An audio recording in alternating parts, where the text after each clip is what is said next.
सबैलाई नमस्कार। अहिले हामी बेलाका नगरपालिकाको वार्ड नम्बर 9 मा छौँ।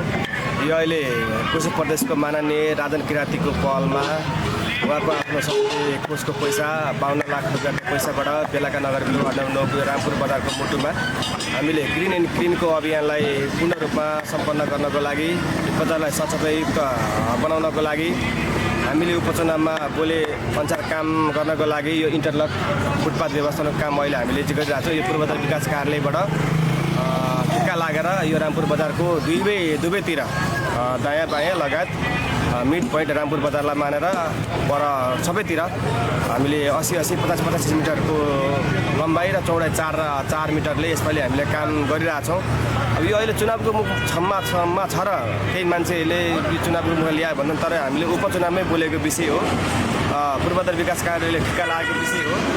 अब यो निरन्तर विकास हुने क्रममा आएको हुँदाखेरि यो संयोग परेको हो अहिले मान्छेले भन्दाखेरि। तर यो हामीले उपचुनावमा 1 नम्बरमा हामीले रामपुर बजारलाई बनाउँछौँ, त्यसपछि हामी त्यहाँभित्रका रोडहरू बनाउँछौँ भनेर हामीले बोलेका थियौँ। त्यही बोलेको एउटा हाम्रो कार्यक्रम हो यो एकदम नेपाल कम्युनिस्ट पार्टीले आफैले लिखितम गरेर माग गरेको योजना हो। यो एकदम यो पार्टीले आवश्यकता ठानेर मलाई उपचुनावमा उठाएर यहाँका स्थानीय अभिभावकहरूले जनताहरूले भोट हालेर जितिसकेपछि रामपुर बजारमा आजसम्म कसैले केही गरेन, तर फुटपाथको निम्ति हामीले गर्नुपर्छ भनेर यो एकदम हामीले यसलाई निरन्तर रूपमा अहिले काम भइरहेछ। हामीले देखिरहेछौँ यो इन्टरलक बिछाउने काम यहाँको एकदमै सबै मानिसहरूले तपाईँहरूले बोलेपछि पुर्याउनु हुँदो रहेछ। हामी प्रभावित भयौँ भनी पनि रहनु भएको छ। हामी एकदम खुसी पनि भएका छौँ।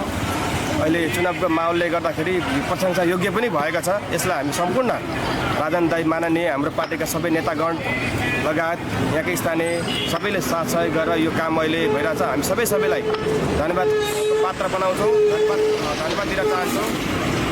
एकदम धन्यवाद छ अहिले।